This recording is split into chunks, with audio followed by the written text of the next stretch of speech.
think the key is, what Shakespeare said, the play's the thing. And that's what really interested me more than anything else, and the ghost story aspect of it. These people trapped at the bottom of the ocean for 100 some odd years, and then they arise to seek revenge on the people who did them in. To me, that's a fun story to tell. David called me and he said, hey, we're gonna meet writers on this project, this remake of The Fog, and I think you'd be really great for it. If you are so inclined, why don't you come up with a take? The screenwriter of The Fog, Cooper Lane, is a really talented young man and came up with several pages of ideas about The Fog, and they were really terrific. Once they decided that they liked the take that I presented to them, then they basically said, go away and write that, okay? Which is, it's kind of nice. There weren't a bunch of notes, there weren't a bunch of, try this, try that. It was like, go write it, and then let us read it, and then we'll talk about it after that. So it was like a menu. We just sort of decided to buy a little of this and buy a little of that. And he did a fabulous job of keeping the essential story, essential, I say, but really changing it quite a bit. Hell of a fog paint. We hadn't even finished the script, and I kept saying, we should hire a director, get a director right on this right away, because inevitably a director comes in and changes things, so get it over with at the beginning, Rupert was brought on. We were about, I guess, around page 30 in the original script. I mean, not in the original script, but in my original draft, we were around page 30 when Rupert came on board. Cooper had already been working on the script for, I guess, 2 months by the time I came on, and he had written. The first scene was originally about 12 or 15 pages of the guys rowing out to the Elizabeth Dane and torching it and rowing away. And then we would go and we would watch the rest of the movie. Now, I really liked that. That's what drew that's what drew me into the whole movie. But Cooper had a point that if we gave away too much in the beginning, that the audience, there would be no mystery. Now what happens is the movie starts in a much more of an innocuous way. We know something weird happened, but we don't know exactly what it was. And then it takes us through into the beginning of Act 3 until we actually really learn what these townspeople did to the lepers, 100 years ago. And all of a sudden, hopefully, everything that we've been introduced to up to that point in the story begins to make sense. Something definitely happened in 1871. What turned it all around?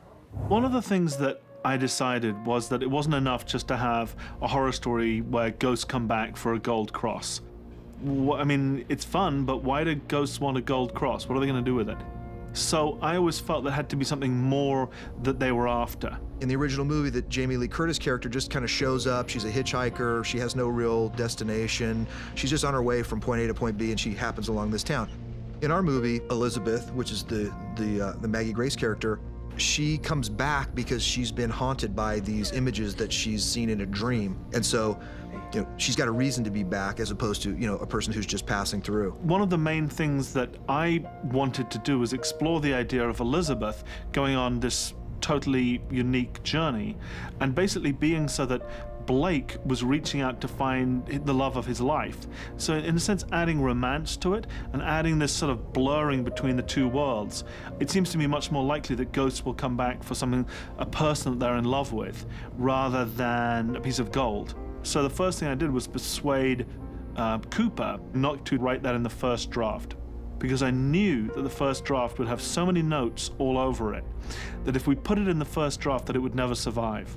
So what I did was, once I'd persuaded him that this was a good idea, he wrote the first draft and we deliberately left that out, so that when we had it in the second draft, when the studio had a lot of their notes addressed, this new idea was in there and everybody fell in love with it. The interesting thing is, when trying to create characters in a horror movie, is that you try to make the best, richest, funniest, smartest, dumbest, wherever your emphasis is, character that you can, right? And then you turn those pages in, and the studio reads the pages, and the studio says, okay, this is great character stuff. We really love these characters. However, these 5 pages in here that we've devoted towards character development and character need to be scary. It killed him. The fog killed him. I had a certain idea about how to go about making the fog be a character, And of course, everything changes as it goes along. But that was kind of the angle that we were all on at the time. The fog is a central character to the piece. In the original, they weren't able to manipulate the fog the way we can do it now. But nobody wanted the fog to be, nobody wanted characters made out of fog, but we did want the fog to actually have a life of its own and to be able to, sabotage the generator, cause Selma Blair's character's car to crash, and to be central, not only what comes out of the fog, but for the fog to be a central character in the movie.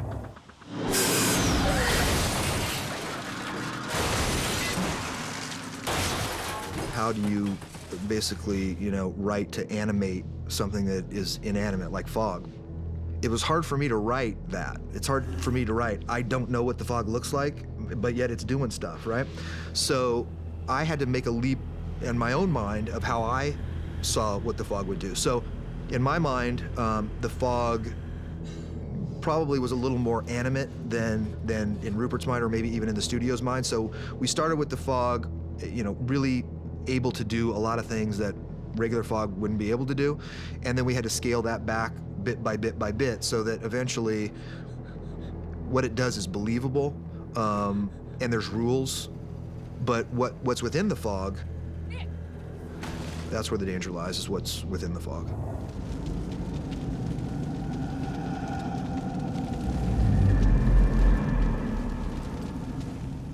It's really kind of interesting if you look at some of the bigger movies that were released, The Ring, The Grudge, they take themselves dead seriously. It's not they're not comedies. They take their stories seriously. And that's the real issue. It's not a commodity. You have to respect the story and tell it with all seriousness.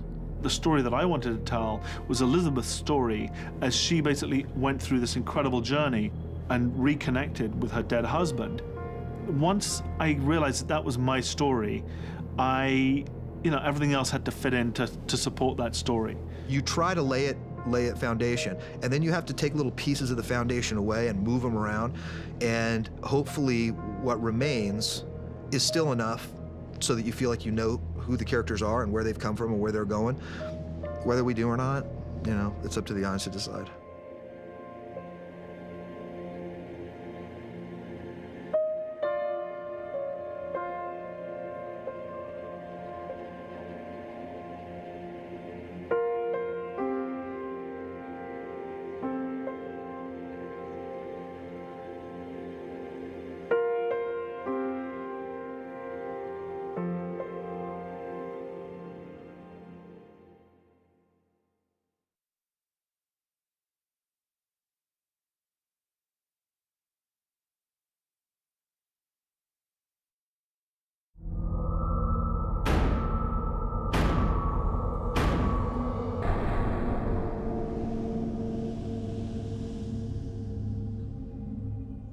My partner and I, Deborah Hill, who died this year, decided that we would try to do a remake of The Fog.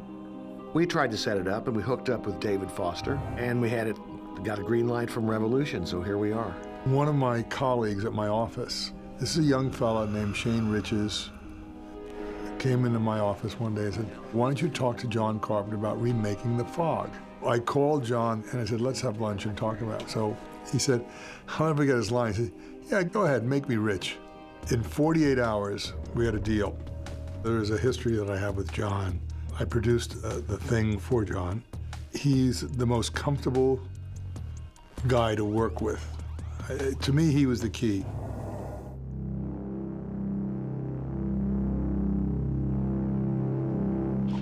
The genesis of the original Fog was, it happened in England, and Deborah Hill and I were over there, and we were at Stonehenge, and we saw some fog drifting, and kind of the possibilities of it kind of intrigued us. And I thought it would be fun to do a ghost story. Who is that? It was never a favorite of my films, but regardless, I didn't want to direct again. I've done it once, and I don't want to do it again, but perhaps some young genius can take it over and make it better. And action, Ken! We were all taken with Stigmata, which was directed by our director, Rupert Wainwright. When I came in to meet with the studio the first time, I said, here's my point of view about this remake. I want to be like a doctor. First, do no harm. So any scene that's great and works, we just don't want to mess with it. I think Rupert's image of Vision is more related to some films that he's seen that he loved, like The Ring, the original Ring. Although you certainly don't want to copy those, but in feel, that's the kind of movie he keeps talking about. Well, every director has a slightly different style, and what interested me about Rupert Wainwright's style, he uses inserts and close-ups for texture and timing, so that the speed can increase in the film. John was very much, he left me to do my thing. He wanted everyone to be able to make their own movie. He kept his distance.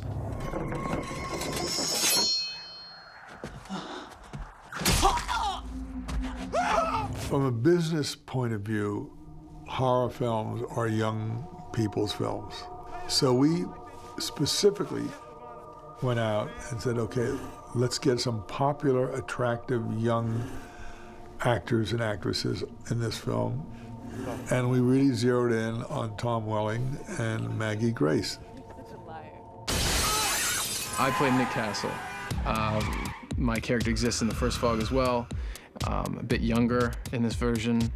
And myself and my estranged girlfriend, who's now back in town, Elizabeth, we try to figure out what's going on in the fog and why things are happening.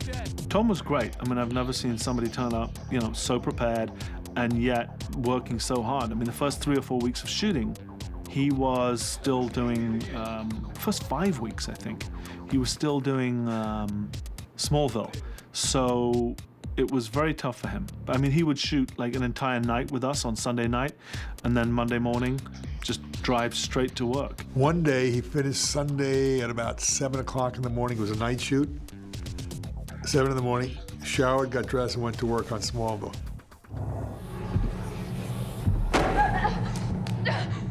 Blood for blood.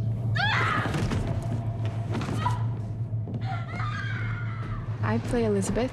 She hitchhikes into town at the beginning as she did in the original, but it's a very different character than the one Jamie Lee Curtis played. She is from the town in question and has a lot of history there and a lot of history with Nick as well. You know, Maggie has this very quiet, calm, you know, demeanor, but really there's a real strong quality inside her. And that's what comes out in the movie, I think.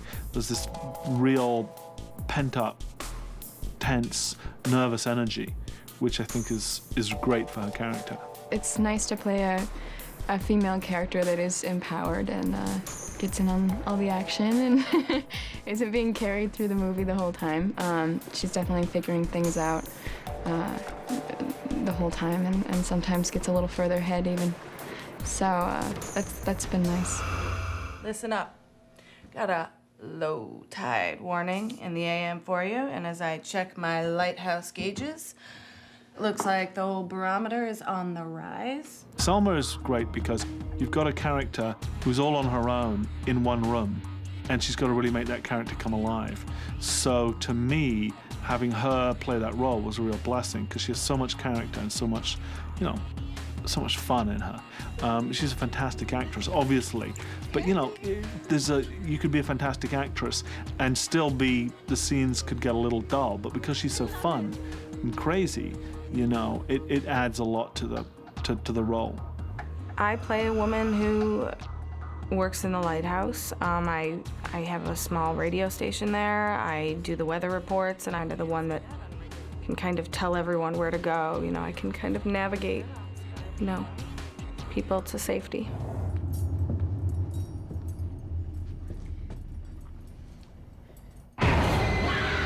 I play Spooner, who's working with Nick Castle on the boat on the Seagrass. I'm pretty much the free spirit guy, the funny guy, the relief, you know, the comedically speaking. And I wasn't even, there was no portrayal of this character in the original. Although the Seagrass was attacked, everyone died. Everyone perished on the first one, and now I'm here, you know what I mean? So it's a good character. It's a good role. D. Ray adds levity to all situations. He's an all-around fun guy to have on the set, and I think he's bringing some great things to his role as well. But just to have him around is a good thing. D. Ray is a funny stand-up comic, and we just think he's terrific. And so that's but it was really a specific plan to go after fresh, young faces that are popular with the young people out there today. There it was, gone. Find Vancouver, a really beautiful city. It's doubling for Oregon coast. Pretty much looks the same. You can look out there, you see the snow in the mountains, and it's 70 degrees outside sometimes. What's tough about Vancouver is the changeability of the weather. I always said to people, this movie, if we have to have a sunny day and it's all fogged in, it's a weather day for us. Everyone's like, yeah, whatever. And then, one day we travel all this distance to go and find a great location, and we totally got fogged in. And it was literally just shooting like in front of a white card. We were out for 2 days on this schooner. It's supposed to be, normal night, It started pouring rain. On a weekend, it poured all weekend long, and we were shooting in the rain, and people are running around, and it's not supposed to be raining in the scene. And all the wardrobe, it's period clothes, because it's 1860 something or other. Oh my God, the flames, and the water's hitting the flames, and it's like crazy.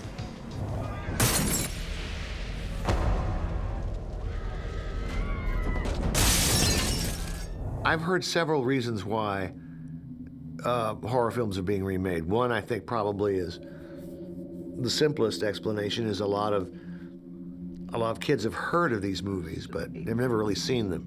Maybe they've heard their older brothers or their parents talk about them, so it's in their consciousness, but they've never paid attention. But in general, there's a cultural mindset right now that says anything over 15 years old is kind of dead and old-fashioned.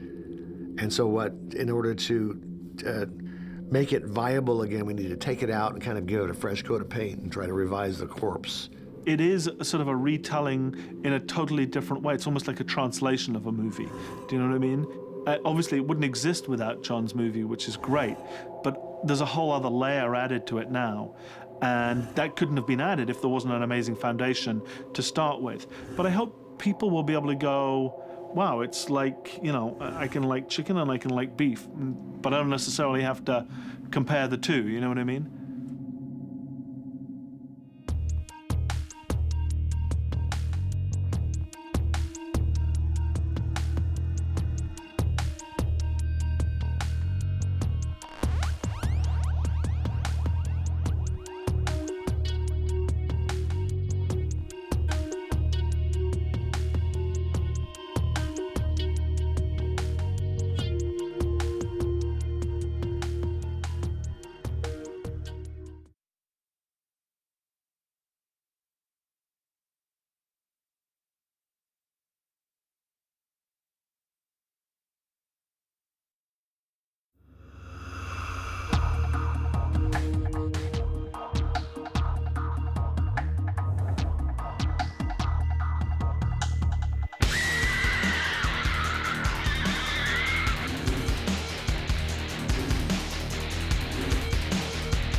The original film, which I shot in 1979, cost $1 million.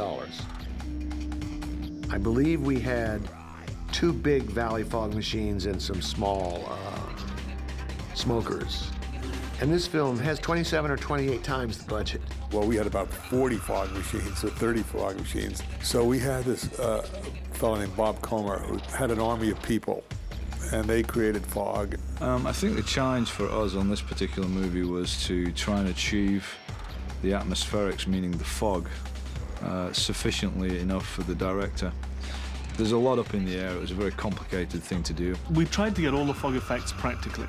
That's how we started off. So we have like angry fog and sneaky fog and all these different characters, because the fog is a personality. So we really wanted to get that personality of it doing things. Over a period of about a month, we had people doing all kinds of tests with all kinds of very complicated equipment, making different kinds of smoke. Bob came up with a couple of great things. One was this big device just full of dry ice, forcing steam into it. So it would come out in this big billowing sort of caterpillar of fog. And when it came over water, it would come as a sort of a carpet. But when it hit something like the side of the boat, it would come up and over and tumble into the boat. So that we call sneaky fog. And then there's angry fog. What that is 3 guys with lights strapped to them with asbestos layers behind because the lights were burning so hard. And with 2 fog machines running towards you with the fog just billowing, but lit up from inside. When it came down to it, some of the simplest forms of smoke were the best. They're everywhere. Rupert Wainwright was wonderful on this from the beginning. He had a pretty solid idea on what he wanted, so that was really sort of set the tone design-wise and really gave us something to work from right from the beginning. First of all, Toby and I would work on taking the face of the actor. Then we would, then Toby would go ahead and do Photoshop experiments on top of it, and then put scars on all the rest of it. So we'd get a rough idea based on a photo of the actor's face. But then, of course, you have to recreate that in 3D on the actor's face, and everything changes. Life casting is sort of the first process in almost any prosthetic build. And we life cast Rade in just a straightforward sort of 3/4 plaster bust of him, and we built his leprosy appliances from that cast. The 2 different main designs in this are our disease look and our ghost look.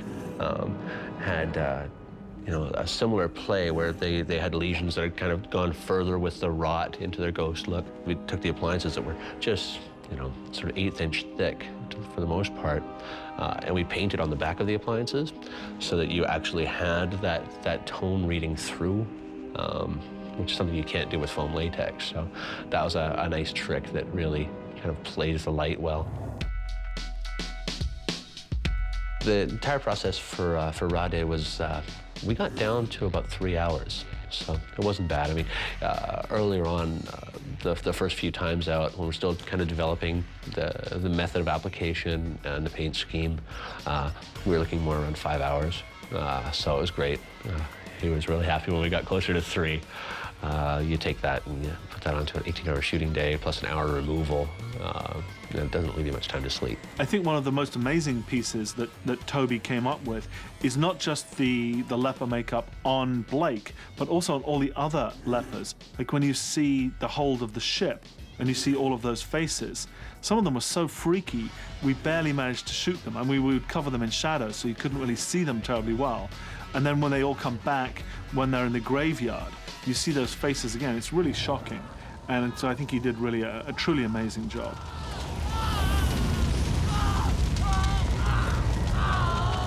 The prosthetics is wonderful, but it's always an additive process. The guys in visual effects, Chris Watts was involved early on, right from the beginning when I first came in on this show. The makeup that Toby built was really only halfway to what Rupert wanted to see Blake looking like in the movie. You know, he's supposed to have been underwater for 160 years. So his character in the movie is supposed to have a nose missing, and a good portion of his face is missing, and you can see his teeth and his skull through the face. So really what we needed to do was cover up those things that we couldn't remove from the actor, like a nose, with a CG representation of a face with no nose. In order to keep that face from sliding around, it's basically an assistive device to the artists who are doing that work to put these little red LED lights on Rade's face. The special effects came up with some really fine little low wattage LEDs for us, and we just sunk them in underneath the appliances, just little red pinpoints of light that visual effects uses to track in the separate piece we built for Rade from cast of his appliances on his life mold.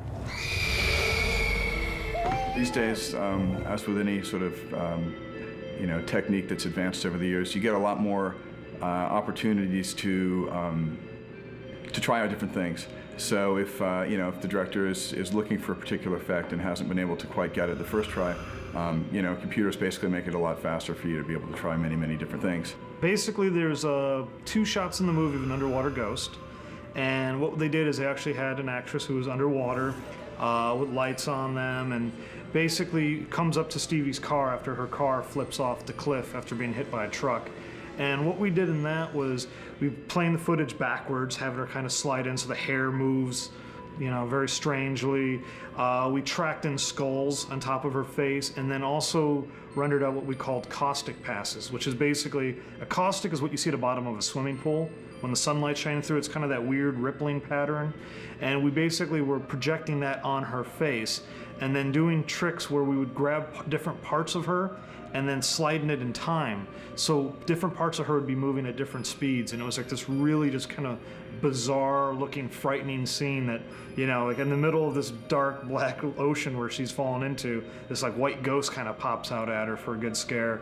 And then from a technical standpoint, when you have, an actor underwater, you have bubbles coming out of their mouth and that. So that was actually one of the big challenges on that shot is even though they're trying to hold their breath, bubbles are coming out and of course they're crossing the face. So we had to do a lot of cleanup work, removing all the bubbles, removing, all the soot, and then cleaning up some lighting and rigs and that before we could even start on the effects on that sequence.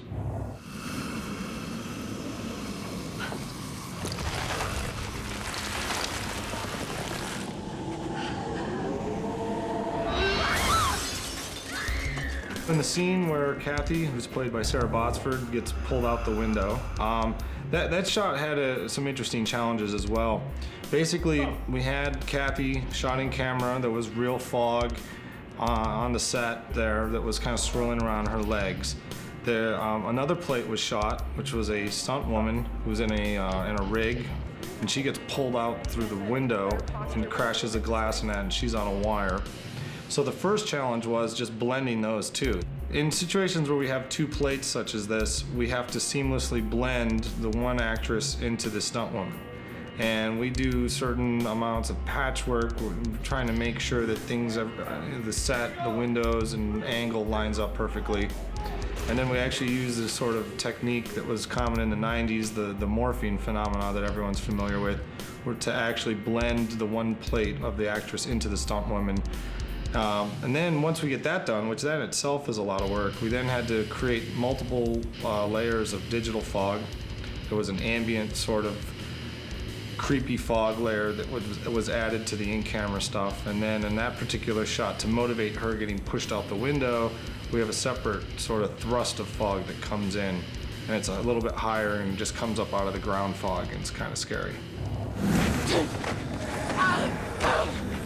In the footage of Tom Malone getting pushed through the streets, there's 2 things going on in those scenes. We have Blake, who we need to make him transparent and add a sort of fog effect coming off of him.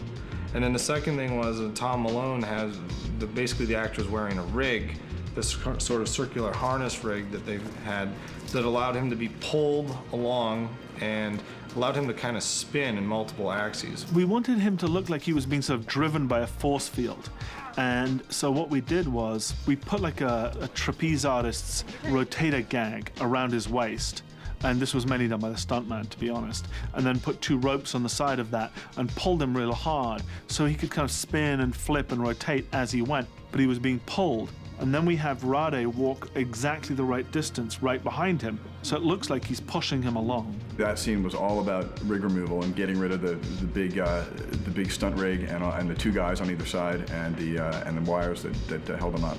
And then we just we did the Blake treatment behind him and added some fog behind him. The second part of that scene was in the graveyard. That was shot somewhere else entirely. For the burning sequence of Malone at the end, what we did is as a kind of combination of 2 things. One, we first took the plates of the actor wearing the burn mask, because there's issues, he has obviously bigger hands, slightly bigger face from wearing the safety mask. So the first thing we'll do is actually try to go in there and warp and kind of suck the face back in to kind of shrink the head back to normal size, bring the hand, shrink the hands in a little bit. And then what we do is we track a digital character over his body, and then we start actually emitting CG fire coming off. So it's going to be a combination of CG fire to help cover up, some of the parts of the mask, so you can obviously tell it's him, but we're just kind of filling in some of the blank spots, and then also tracking in live action fire elements. So it's kind of a combination of those three tricks to make that sequence play out.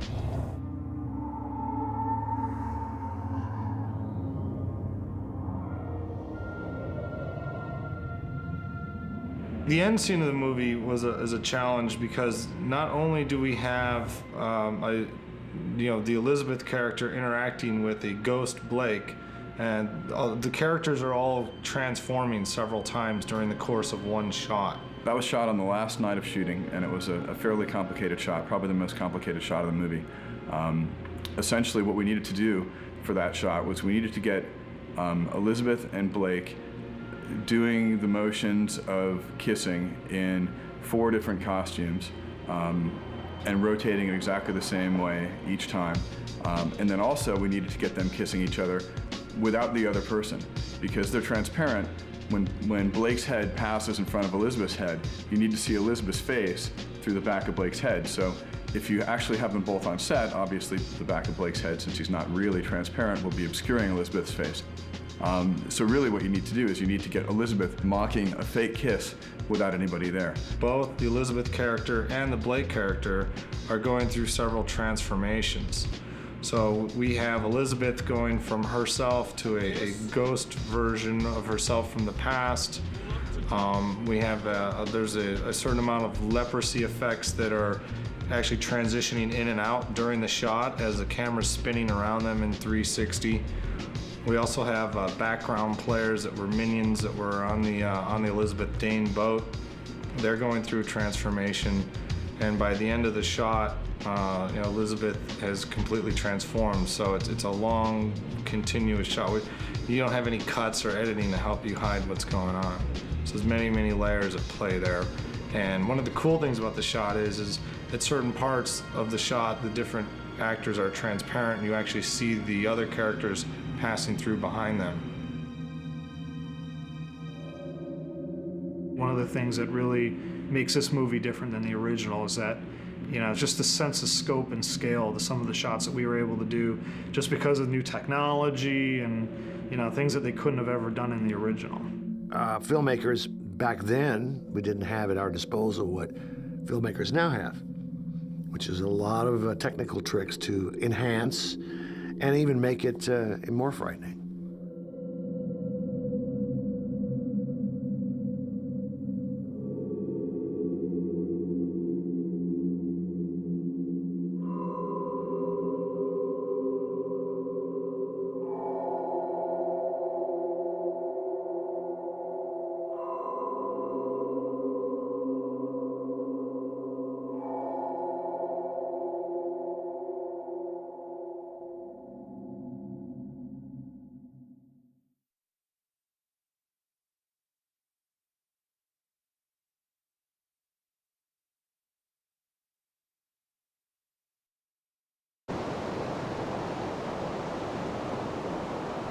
Man, that dude's been walking up and down this beach for like 30 years. He hasn't found anything other than a bottle can. No, I heard he found one of those things that dies and then turns into a rock. Fossil? Yeah, one of those, like shark's ear or some shit. Oh man, sharks don't have ears. Yeah, do they?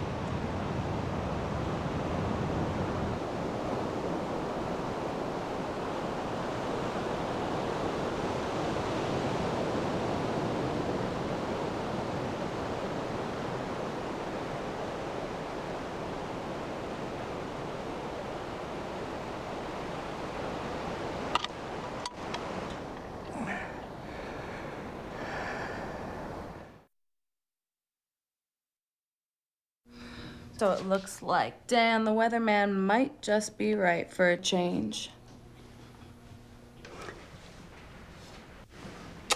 Night-night, sweetheart. Night-night, Connie.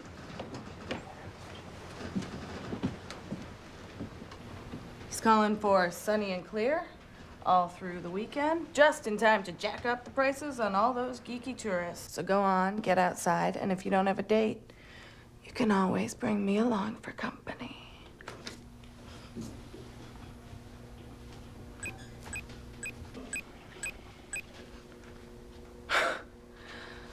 I don't mean literally, you morons.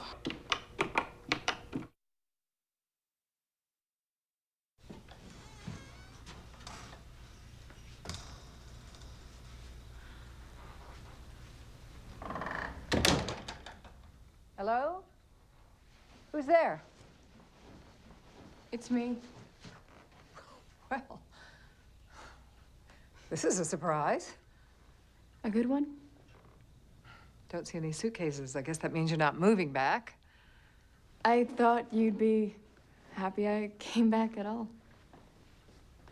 How long? I don't know. Oh, you don't know? You wake up one morning, you leave your entire life behind, and now you're back and you don't know. I didn't leave my life behind, Mom. Well, you can't escape the past, Elizabeth. It's always with you. I know, but I'm trying. So that you can go off to the city and become a waitress. Your father would be so proud. I quit the restaurant. Oh. I guess I'm one postcard behind. Got a real job. It's in an art gallery. It's in the village, and I can take the subway right from my apartment.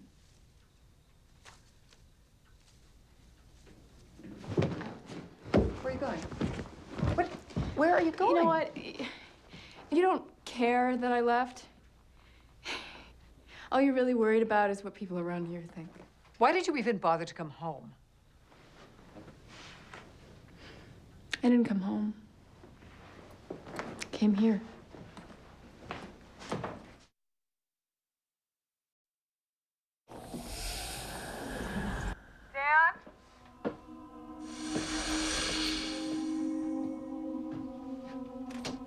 Dan!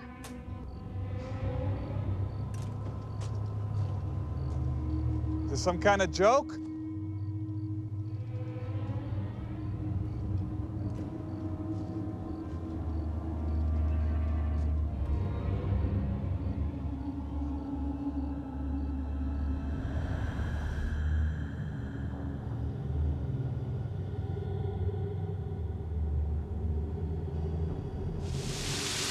Jesus Christ.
And all of us living here today owe a debt of gratitude to these four brave men who struggled and withstood and sacrificed in order that this island might grow and prosper into what it is today.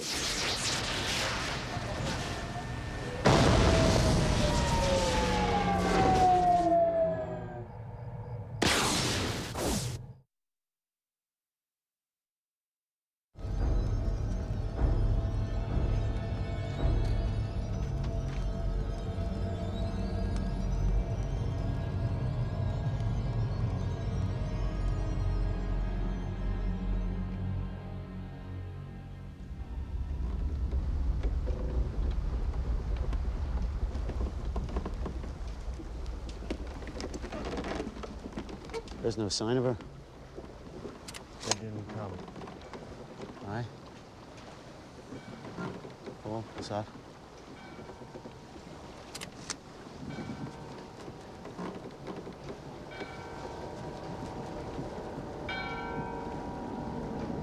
There she is.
journey's over, we're almost home.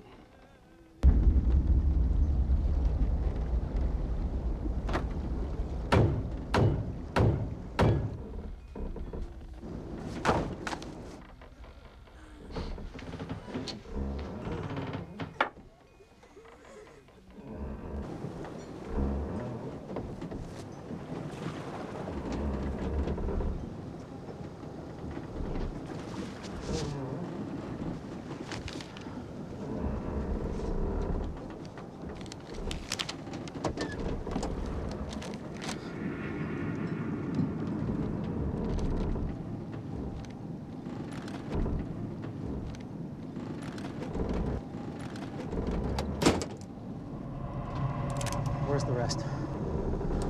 We've come for all of it, Mr. Blake. You give us everything, and you escape here with your wretched lives. It's not a deal we made.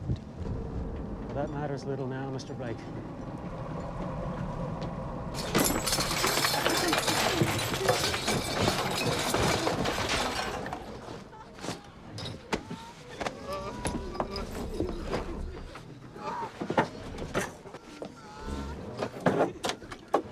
You miserable bastards!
Elizabeth?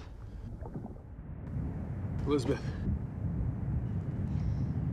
The sins of their fathers. Come on.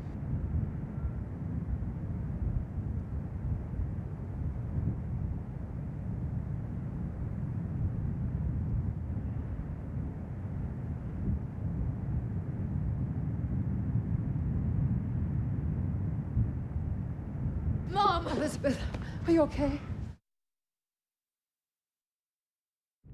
It's time to put an end to this, once and for all.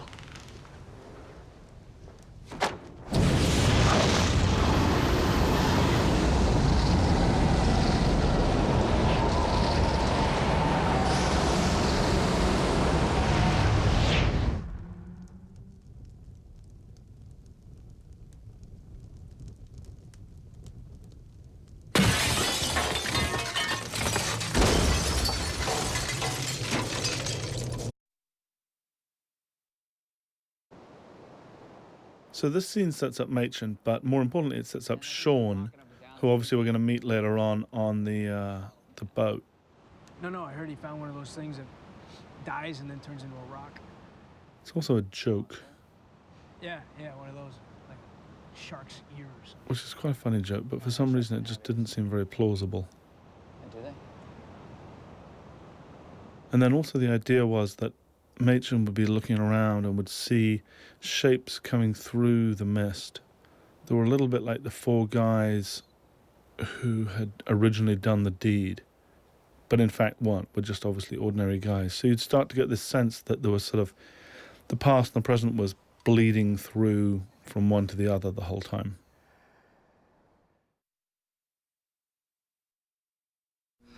So it looks like Dan, the weatherman, might just be right for a change. This is a little scene that we created just so that you could get the sense that Andy really wanted to, liked listening to his mum on the radio, and that he really wanted to be a part of the radio. And that kind of paid off at the very end of the movie when he comes to play on the radio station with his mum. And where he asked her if he could come to the radio station.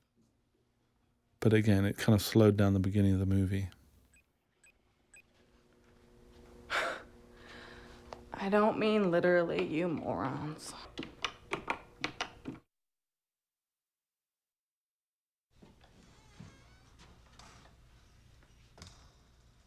So this is the full version of the scene when Maggie goes back to see her mum. Obviously, it's not all so important for the plot, but it does let you know a lot more about her character and why she doesn't stay with her mum. And I think you can see from watching the scene, it's kind of an interesting scene. Part of the problem with a movie is that you've got to get going and get into the storyline, but at the same time, you're trying to set up all your characters really well so that when the story happens, you know enough about them and care enough about them to see what's going on. But those two things are obviously oftentimes at loggerheads with each other because you need time to set up the characters, and time is what you don't have in a movie. So this is one of the sacrificial victims to that problem. I know, but I'm trying. So that you can go off to the city and become a waitress. Your father would be so proud. I quit the restaurant. Oh. I guess I'm one postcard behind.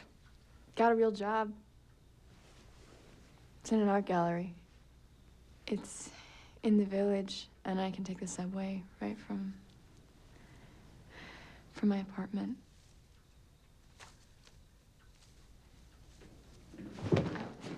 Where are you going? What? Where are you going? You know what? You don't care that I left. All you're really worried about is what people around here think. Why did you even bother to come home? I didn't come home. I came here.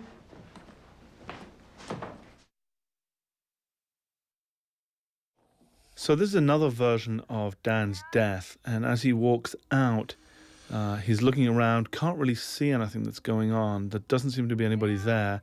And then, as if by magic, the lantern flies out of his hand and flies all the way around him.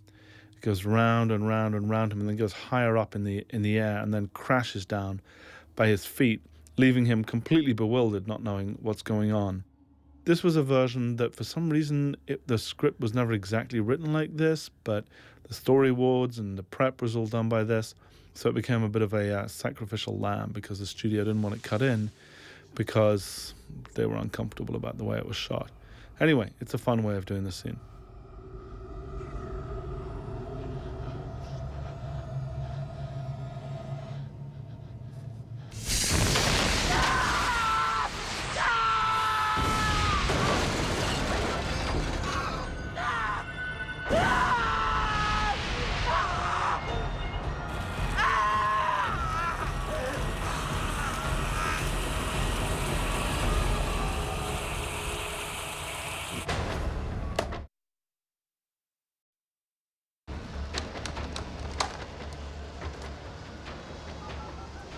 So this is a fun scene. There's a little bit of it left in the movie, not very much, but you can see the fog going into the power station.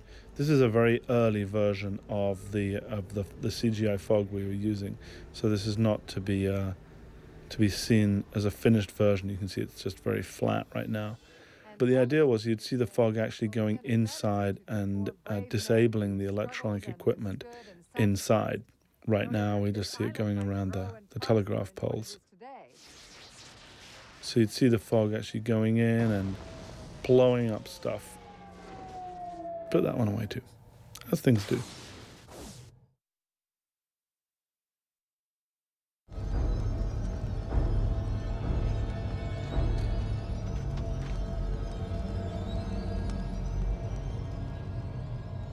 So in this version, what we were doing was seeing Elizabeth looking at the back of the statues, and then as if by magic, as we travel around them, they appear in the past as real live people. And then we're straight back into the whole flashback. This shot was actually done in the Vancouver water tanks again. Oh, what's that? And everything that you see in here, you see in the finished movie. But this was just a way of telling the story in a more sort of in one big clump. I think the way that we did it in the version, both the unrated and the rated theatrical version, is a better way of doing it. Otherwise, you have to wait a long time to get this whole flashback and explain everything. So this is an interesting way of doing it, but I don't think it's as good.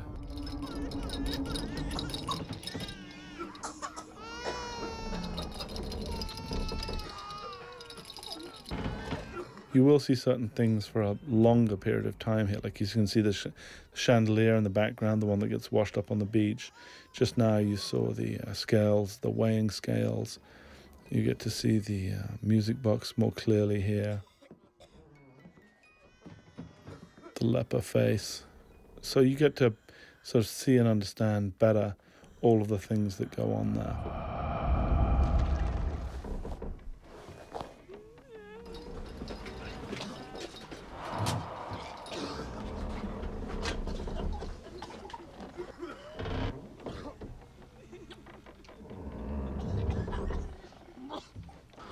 Our journey's over.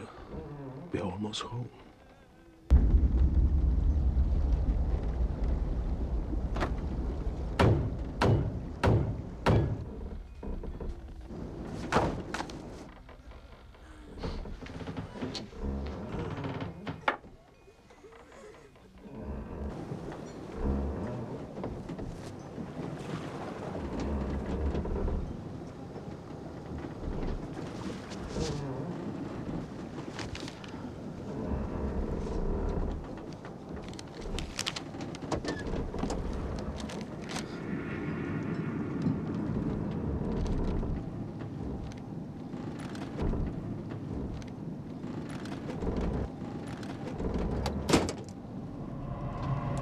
Where's the rest? We've come for all of it, Mr. Blake. You give us everything, and you escape here with your wretched lives. It's not the deal we made. Well, that matters little now, Mr. Blake.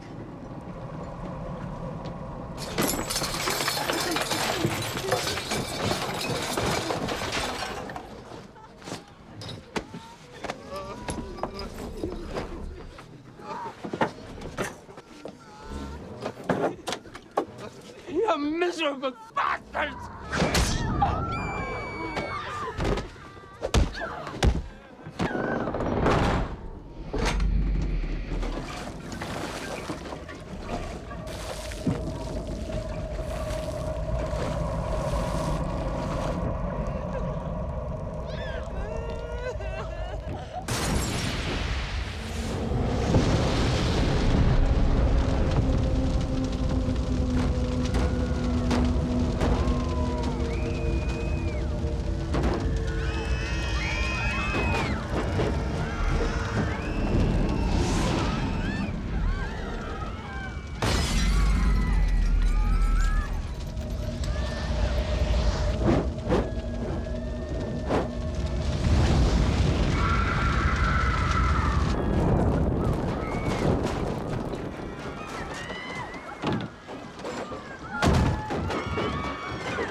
Elizabeth?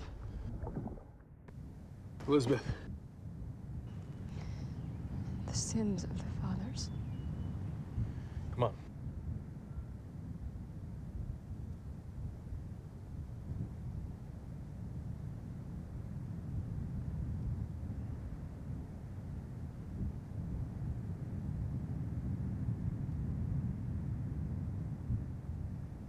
Mom! Elizabeth, are you okay? This is a scene that was never completed for cost reasons. The idea is that the fire comes blasting out and envelops the entire place, but doesn't actually touch them. It's kind of like psychological warfare. It wraps all around everybody and yet doesn't burn anybody. What you're seeing here is a very rough temp effect that was never finished because of cost reasons. And then in comes Hank. So as you can see in the finished version, we just cut straight from him grabbing the book to Hank flying in.